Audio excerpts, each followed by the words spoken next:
आपल्याला वाटतं चातुर्मास म्हणजे फक्त उपवास, कांदा लसूण टाळणं किंवा काही नियम पाळणं. पण तुम्हाला माहित आहे का, चातुर्मासामुळेच एका लहान मुलाचं आयुष्य पूर्णपणे बदललं आणि पुढे तोच मुलगा देवर्षी नारद म्हणून जगभर पूजला गेला. श्रीमद भागवत महापुराणाच्या पहिल्या स्कंदातील 5व्या अध्यायात नारद मुनी आपल्या पूर्वजन्माची आठवण सांगतात.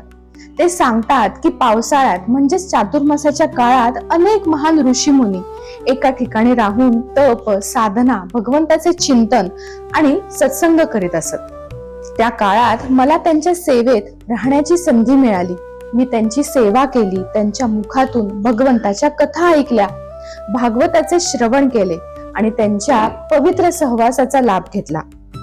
याच सत्संगामुळे माझ्या अंतःकरणात भगवंताविषयी प्रेम जागृत झालं.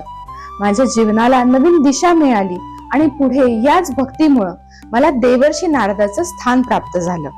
या प्रसंगातून चातुर्मासाचं खरं महत्व आपल्याला लक्षात येतं. हा केवळ ऋतू बदलण्याचा काळ नव्हता, तर साधना, ज्ञान आणि सत्संगासाठी दिलेला एक अमूल्य कालखंड होता.